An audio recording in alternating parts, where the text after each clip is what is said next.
बिस्मिल्लाहिर्रहमानिर्रहीम। आज हमने एटॉमिक स्पेक्ट्रा को दोबारा डिस्कस करना है। इससे पहले हम एटॉमिक स्पेक्ट्रा को डिटेल्स में डिस्कस कर चुके हैं, मॉलिक्यूलर स्पेक्ट्रा को भी डिस्कस कर चुके हैं। तो atomic spectra in term of visible in X rays, ये दो टाइप ऑफ रेज हैं। One is visible rays, other is X rays. Visible rays जो होती है, इनकी वेवलेंथ 300 से लेकर 700 के लगभग इसके दरमियान 700 नैनोमीटर के दरमियान पाई जाती है। और इसका हम स्पेक्ट्रम देखते हैं कि इसका स्पेक्ट्रम किस तरह बनता है।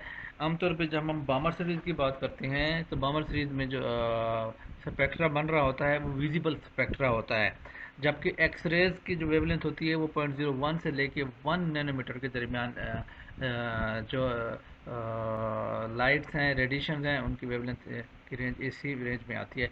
इसका भी एक ख़ास स्पेक्ट्रम बनता है जब इलेक्ट्रॉन जंप करते हैं फ्रॉम हायर लेवल से लोअर लेवल में, तो in the form of energy या in the form of x rays. तो ये एक्स रेज जब निकलती हैं, इनको जब हम स्पेक्ट्रा के फॉर्म में देखते हैं तो एक तरह का स्पेक्ट्रम बनता है, जिसे के अल्फ़ा, के बीटा और के गेमा का नाम भी दे सकते हैं। तो बेसिकली एक्स रेज जो होती हैं वो दो टाइप्स की होती हैं। एक्स रेज एक ब्रेमस्ट्रॉलिंग एक्स रेज होती है, एक करेक्टरिस्टिक एक्स रेज होती है। और इनकी जो प्रोडक्शन है ये भी थोड़ा सा डिफरेंट है। तो इसको तो डिटेल्स में हम जैसे लेक्चर लेक्चर में नंबर डिस्कस 22 करते हैं। चलते हैं हम अपने लेक्चर की तरफ। इसके अंदर हमने atomic spectra, visible and X rays के साथ साथ सपोटेनियस और स्टिमुलेटेड ट्रांजिशन के बारे में हमने डिस्कस करना होगा, और लेज़र और इसकी एप्लीकेशन को भी हमने डिस्कस करना होगा। These are our outlines.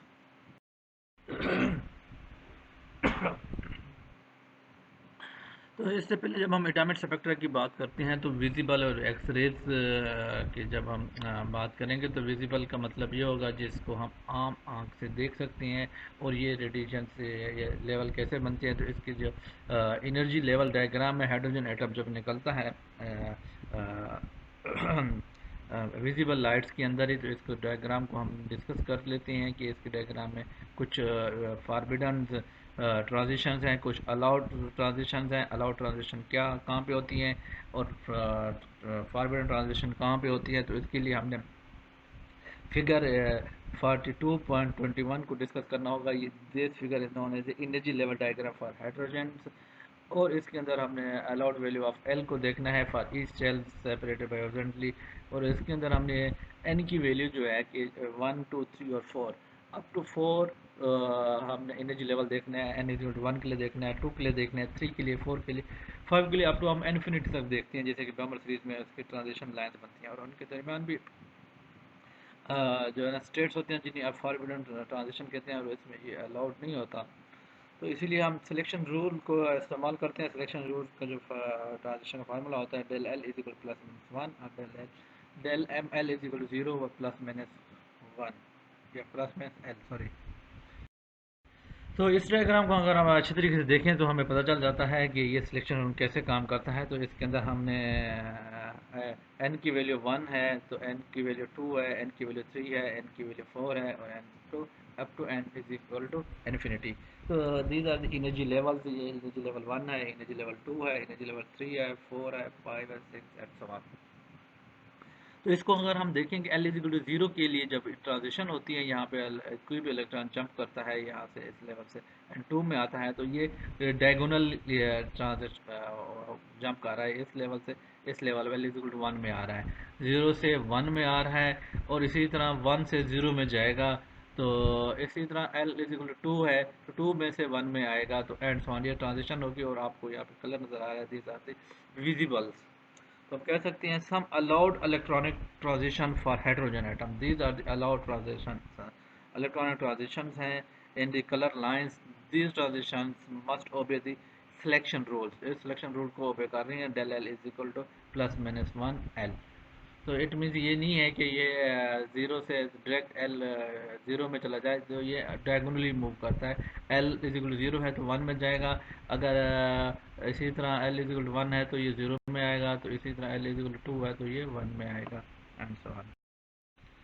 तो इसी के साथ साथ हम कह सकते हैं कि आर्बिटल एंगुलर मोमेंटम के एटम्स का जो है चेंज हो जाता है इमिट, जब कोई भी फोटॉन जब इमिट होता है, अब्जॉर्ब होता है, तो ऐसे इस तरह हम कह सकते हैं that momentum of the accelerated atom photon system must conserve रहेगा। तो हम कह सकते हैं कि photon involve in the process must carry angular momentum. अगर हमें एंगुलर मोमेंटम होता है, कोई भी फोटोन हो जो इस प्रोसेस में इन्वॉल्व होता है तो इसका खास एंगुलर मोमेंटम होता है, जिसके स्पिन की वैल्यू हम जो है ना 1 लेते हैं। उसकी एनर्जी और लीनियर मोमेंटम एंगुलर मोमेंटम कितना होगा वो भी हम कैलकुलेट करते हैं। एनर्जी कितनी होगी हाइड्रोजन एटम की, तो हम ऑलरेडी बोर में हमने देखा था कि जो एनर्जी होती है वो क्वांटाइज होती है। ई एन बराबर होता है -13.6 इलेक्ट्रॉन वोल्ट पर एन स्क्वायर। यहाँ पे हमने क्योंकि हीलियम एटम है, एटॉमिक नंबर आपका बढ़ेगा तो यहाँ पे जेड की वैल्यू लगाएंगे, और इसी तरह हम जेड के डायरेक्टली प्रोपोर्शनल है ये जो आपके एनर्जी है बोर थ्योरी के अंदर, और इसी तरह फास्ट क्वांटम थ्योरी के अंदर ये चीज़ें जो है ना ये वेरीफाई हुई थी। इसी तरह अगर हम जनरलाइज करना चाहें तो जेड ई को हम कह सकते हैं Z effective, that E is equal to -13.6 electron volt over Z effective over N square. तो ये Z effective depends on the N and L, N पे डिपेंड कर रहा है और एंगुलर मोमेंटम पे भी डिपेंड कर रहा है।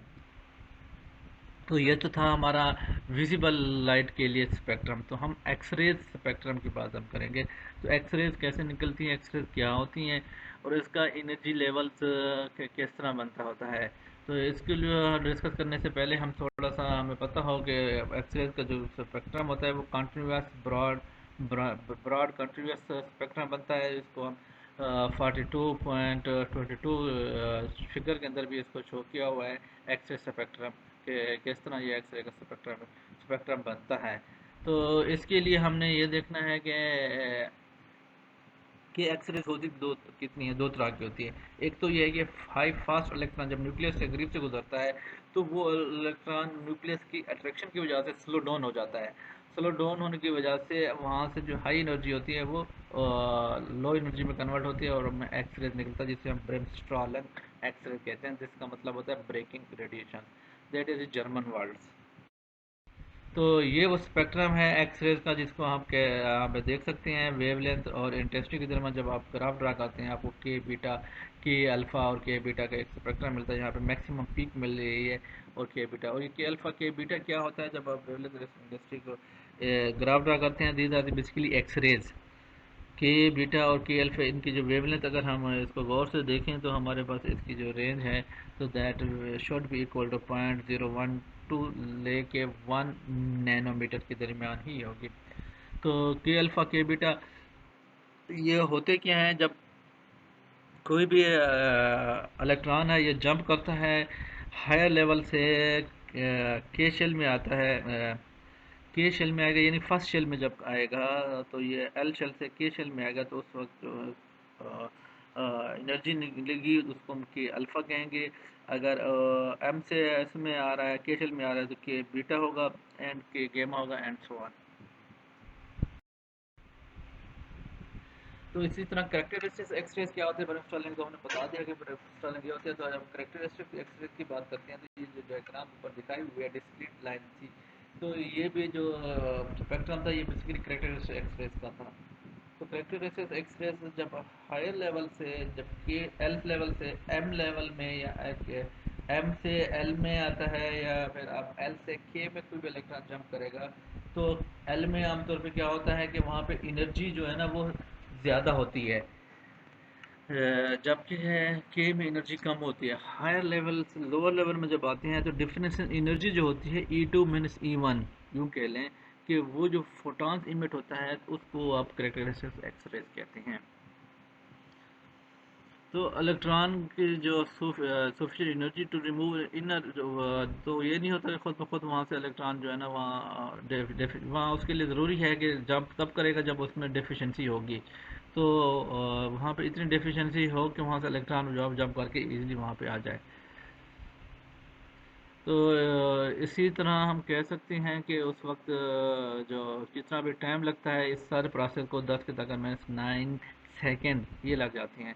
तो हमें आमतौर पे हम कहते हैं कि energy of such transition is greater than energy कितनी होनी चाहिए 1000 इलेक्ट्रॉन वोल्ट होनी चाहिए, और इमिटेड एक्सरे फोटॉन की जो वेवलेंथ होती है 0.01 नैनोमीटर से 1 नैनोमीटर, ये ऑलरेडी हम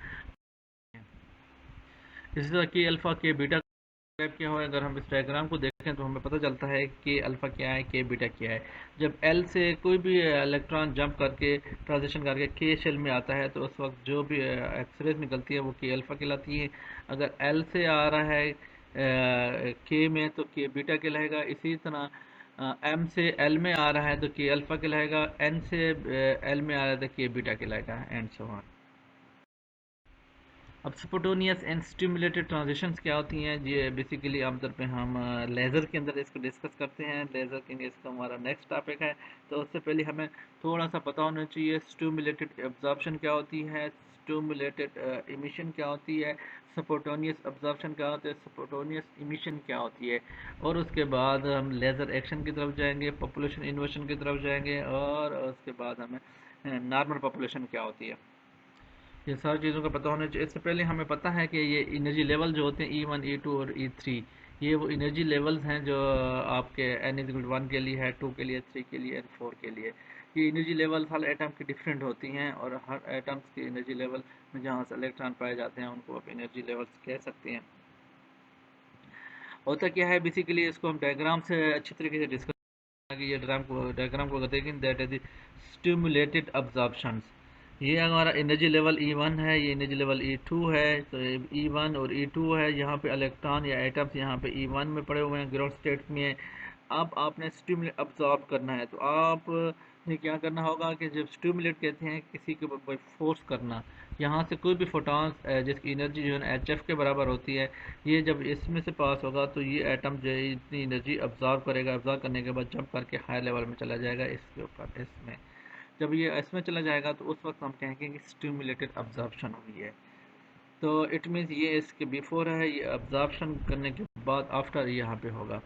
और इसी तरह हमने कुछ अगर हम, तो इसके अंदर हमने ये देखना है स्पोटोनियस इमिशन। फिर जब वो यहाँ पे चला जाता है हायर लेवल में, जहाँ से खुद ब खुद अगर वापस आ जाए ग्राउंड स्टेट के अंदर, तो एनर्जी फिर जितनी उसने ली थी उतनी ही HF=DE उतना फोटोन वो इमिट करेगा। तो that is known as spontaneous emissions. अगर ये खुद ब खुद ना करे तो यहाँ पे इसको नीचे लाने के लिए एक फोटोन की ज़रूरत पड़ती है। तो अगर वो फोटोन यहाँ से स्ट्राइक करता है, हेड करता है, तो 2 फोटोन आपको इमिट्स होंगे, तो उसको कहेंगे spontaneous sorry stimulated emission. Stimulated emission कहेंगे, और उसमें आपको 2 फोटोन नज़र आएंगे, एक सेम एनर्जी लेवल के, और आपको एक लेज़र बीम आगे जाके प्रोड्यूस होगी। That is stimulated emission. अगर हम यहाँ पे चले गए हैं तो उसके बाद ये जब फोटोन दोबारा टकराएगा, टकराने के बाद 2 फोटॉन हमें मिले हैं, यहाँ पे भी ये इमिट हो रहा है, दैट इज स्पोटेनियस स्टिमुलेटेड इमिशन। तो इसी तरह आप लेज़र्स क्या होते हैं, लेज़र्स को समझने के लिए हमें थोड़ा सा ये स्टिमुलेटेड एमिशन, स्पोटेनियस एमिशन और स्टिमुलेटेड अब्जॉर्प्शन का पता होना चाहिए। जब ये चीज़ों का पता है, और उसके बाद एक टर्म यूज़ होती है पॉपुलेशन इन्वर्शन। पॉपुलेशन इन्वर्शन कहती हैं ग्राउंड लेवल में नंबर ऑफ़ एटम्स कम हो, हायर लेवल पे नंबर ऑफ़ एटम्स ज़्यादा हो। जब ये ज़्यादा हो जाते हैं तो जब हायर से लोअर में जंप करते हैं तो आपको स्टिमुलेटेड एमिशन के तौर पे मेटास्टेबल स्टेट मिलती है, जहाँ पे इलेक्ट्रॉन की जो लाइफ है वो ज़्यादा होती है, that will be greater than 10⁻⁸ second. और उसके बाद आपको आउटपुट पे जो फोटॉन मिल रही है, बेसिकली लेज़र मिल रहे हैं, लेज़र लाइट होती है। इनको जब आप 2 मिरर के दरमियान में से गुजारते हैं तो वहाँ पे मल्टीप्लायर ट्यूब के तौर पे काम करते हैं या मैग्नीफाई करते हैं, तो आपको लेज़र लाइट मिलती है। तो इसको अगर हम थोड़ा सा मज़ीद डिटेल में जानना चाहें तो हम बता सकते हैं लेज़र लाइट क्या होती है। Laser light is a coherent, इसकी जो प्रॉपर्टीज़ हैं, individual rays of light in a laser beam maintain a fixed phase relationship with each other. Laser light is a monochromatic. Light is a laser beam has a very narrow range of wavelength. Laser light has a small angle of divergence. The beam spread out very little, even over large distance. To understand the origin of these properties, let's combine our knowledge of atomic energy level from this chapter with some special requirement for the atom that emits laser light. तो it means कि इसके अंदर हमने जब देख लिया है stimulated absorption होगी, स्टिमुलेटेड इमिशन होगी, और उसके बाद पॉपुलेशन इन्वर्शन। ये तीन टर्मिनोलॉजी लेज़र लाइट के लिए बहुत इंपॉर्टेंट हैं। तो हम स्टिमुलेटेड एब्जॉर्प्शन का पता है, जब आप लाइट फॉल करती हैं, ग्राउंड लेवल पे कोई एटम बैठा हुआ है या इलेक्ट्रॉन बैठा हुआ है, वो जब एनर्जी एब्जॉर्ब करेगा, एब्जॉर्ब करने के बाद वो ऊपर हाई लेवल में चला जाता है, that non is stimulated emission. फिर स्टिमुलेटेड एब्जॉर्प्शन, सॉरी। तो स्टिमुलेटेड इमिशन क्या होगी, जब हाई लेवल में बैठा हुआ है, वो खुद ब खुद नीचे नहीं आ रहा, तो उसको नीचे लाने के लिए हमें एक और फोटोन की ज़रूरत पड़ेगी, वो हम स्ट्राइक कराएंगे तो वो उसको हेड करेगा, जिसकी वजह से फिर आपको आउटपुट पे दो फोटॉन्स मिलेंगे, और that known as stimulated emissions. तो पॉपुलेशन इन्वर्शन में क्या होता है कि जब उसमें नंबर ऑफ एटम्स जो है ना, हर स्टेट के अंदर, एक्साइटेड स्टेट के अंदर ज़्यादा हो जाए, लोअर स्टेट में कम हो जाए, that is population inversion. Laser के लिए population inversion. Laser population inversion is in fact the fundamental principle involved in the operation of lasers. Laser होती क्या है? Light amplification by stimulated emission of radiations. तो इसका फुल नेम है। तो इसमें जो एनर्जी निकलती है HF, that is E2 minus E1, ये हम ऑलरेडी जानते हैं, ये हमें पहले से ही मतलब कि पता है। So for many photons produced in this fashion are the source of intense coherent light as laser। ये आप कह सकते हैं, ये उसका फेनोमेना बताया हुआ है कैसे ये जो है ना वो चलता है। For the stimulated emission for to result in laser light, there must be a build-up photons in the system. Following three conditions must be satisfied to achieve this build-up। कौन सी हैं यहाँ पे, ये तीन कंडीशन दी हुई हैं। Number one is the population inversion, ये ऑलरेडी हम डिस्कस कर चुके हैं। फिर उसके बाद है excite state, metastable states, meaning that its life time must be long compared with the usually short life time of excited state which are typically 10⁻8 second.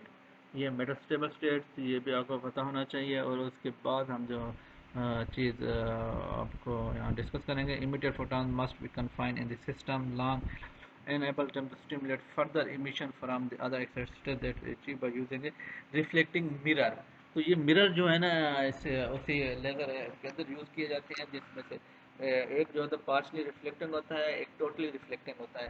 जब ये मिलता है तो एज ए मल्टीप्लायर ट्यूब के तौर पे ये काम करते हैं। Fraction of light intensity passes through partially reflecting and from light. तो उसके बाद ये energy level diagram for neon atoms laser beam की जो है ना वो दिखाई गई है। नेक्स्ट हम इसको हम डिस्कस कर लेते हैं। इसमें मेटास्टेबल स्टेट भी है, जिसमें से लाइट निकलती है, जिसकी वेवलेंथ जो होता है 632.8 नैनोमीटर। तो ये है डायग्राम हमें ये बताती है कि इसके अंदर स्टिमुलेटेड इमिशन हो रही है, स्टिमुलेटेड एब्जॉर्प्शन हो रही है, पॉपुलेशन इन्वर्शन भी हो रही है, और उसके बाद यहाँ से लाइट जब यहाँ से निकलती है तो यहाँ से स्ट्राइक करती है मिरर के साथ, मिरर से स्ट्राइक करने के बाद आउटपुट फिर हमें लेजर मिलते हैं, यहाँ से वापस आती है, फिर दोबारा यहाँ से लगाएगा strike. That is the energy level of neon gas in which we have achieved first population inversion। All the atoms must be goes on the metastable state। तो metastable state में जब जाते हैं ये थ्री में, तो यहाँ से जंप करके वापस स्टेबल स्टेट में आते हैं, तो आपको आउटपुट पे यहाँ पे लेज़र लाइट मिलती है, जिसकी जो वेवलेंथ है वो 632.8 nanometer, that is red and colour. इसकी एप्लीकेशन क्या है? एप्लीकेशन इसकी बहुत ज़्यादा है। सबसे पहले जो लेज़र इन्वेंट हुआ था 1960 के अंदर हुआ था, दैट वाज रूबी लेज़र। इसको हम कह सकते हैं लेज़र टेक्नोलॉजी में इसको यूज़ किया गया है। बाद में लेज़र ये जो दैट का wavelength in the infrared, infrared में लेज़र होते हैं, विजिबल में होते हैं, अल्ट्रावायलेट रीजन में भी अवेलेबल हैं। Infrared, visible and ultraviolet. Application include surgical welding, welding मतलब ऑपरेशन के अंदर जो वेल्डिंग ऑफ रिटेनर, आंखों का ऑपरेशन करने के लिए भी इस्तेमाल होते हैं। Precision survey and length measurement, survey के लिए और लेंथ की मेयरमेंट के लिए भी उसकी एक्यूरेसी बहुत सही हो, उसके लिए भी लेजर लाइट यूज़ किया जाता है। मेडिकल के अंदर जो मेयरमेंट होती है, कैंसर ट्रीटमेंट में जो लाइनिंग होती है या मार्किंग होती है वो भी की जाती है। Precision cutting of metal, metal की कटिंग के लिए भी इस्तेमाल किया जाता है। Other materials, fibre, telephone communication along with optical fibers। These and other applications are possible because of the unique characteristics of laser light। I hope कि आपको लेक्चर अच्छे से समझ आ गया होगा। अगर क्वेश्चन है तो आप मुझे जो है ना ईमेल कर सकते हैं। थैंक यू, अल्लाह हाफिज़।